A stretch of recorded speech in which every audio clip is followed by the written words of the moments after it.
Hello, my name is Roman Ivanov. Welcome to my YouTube channel. I'm excited to share with you how to stay healthy and wealthy while you're dealing with real estate. This is my second video. Last time I was sharing how to stay away from big trouble while you're trying to sell. Today my topic is the opposite, how to buy real estate. There is only two reasons why you want to buy. It's either your investment or the property you want to move in and spend the rest of your life there. Let's take into consideration each of them.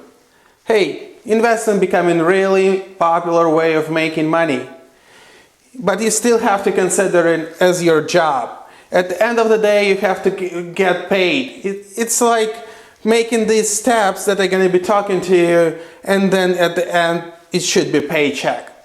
So let's talk about locating the property, probably the most complicated part of it. Look, you have to buy way below the market value. That's the only way to get paid at the end. If you're not locating the property right, just disregard the rest of these steps. So how to find the property? First, maybe just start talking to an agent in this neighborhood that you're looking to buy in. They farm in the area, they talking to a lot of sellers, and as soon as they find a deal, they're gonna call you first before they actually put it on MLS. If you're making quick deal with them, if they're making a quick deal with you, then you're gaining the profit. Also, you might try posting Band-Aid signs, we buy houses, Craigslist, or actually it could be a good idea, talk to a real estate attorney and find out if there is anybody in divorce or getting estate, or maybe got in jail and need to get rid of the house quick. So that's something for you to think about. Anyway, after you locate the property, you have to evaluate it. Well, if you're flipping, you have to use the after repair value approach when you put in all the expenses that you're gonna put into this property and get this after repair value and consider how much money you're going to make between the after repair value and the money that you're going to invest. That's going to be your paycheck at the end. Well, if you're talking about the rental property, then we're talking about the capitalization rates and stuff like that. I already talked about it in my past video. So evaluating, then getting funds. If you have money in your bank account, then just disregard it. Great, good for you. But if not, then you have to go either to a conventional lender, to a bank, and get a loan, or you might think about getting private lender. If bank don't want to give you money for this rehab, for this stressed property in a poor shape, then you try to get the lender. Just be careful, because this relationship is just between one person and another, and if you negotiate good deal, it can work out for you. The next step's rehabbing. Most likely when you locate the deal, this person wants to sell property in bad shape. If he got a nice property, a nice neighborhood, why don't he just list it with an agent?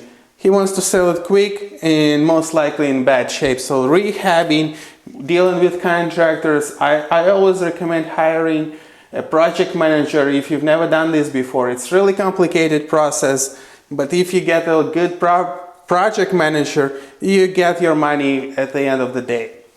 These steps you have to make to get paid, and you can always think about it as your job. Absolutely different story when you're talking about your house. You have to fall in love with it.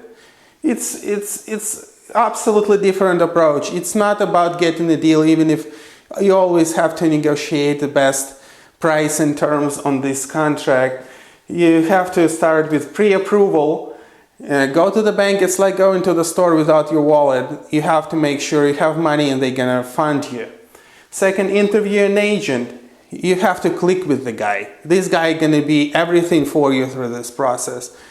Don't even think about that you're considering an agent as an employee. He's supposed to be your friend. So interview at least 5-10 agents before you hire one and make sure you got the right one. Then you set in your goals, and then you set in your bedroom, amount of bedrooms, bathrooms, your garage, your location, your school, and then we're going back to number 2. You explain everything to an agent. You have to set these goals. You don't want to just say, I want to buy a house for $100,000. It doesn't make any sense. You have to get this everything. I recommend get everything in writing. So after you set this and your real estate agent finds your house, you're making an offer. This is the way, this is probably the step where you just sit back and relax if you did good on the second one. But basically you have to negotiate the best deal, and if you click with the agent who's going to take care of you, then you should forget it. After a seller accepts an offer and it turns to be contingent, you have to do your inspection. Most likely inspection gonna look like a burned down house, so you have to be careful with when you read it. It's not that bad. Most likely they just point you everything what's in there, and you have to look for the big things, for major issues with the house. So after you pass that, you probably final step is final mortgage approval. You get this, and finally, boom, you're moving into your dream property. Well, that's two different approaches. Well, you're buying real estate as investment or as your own house.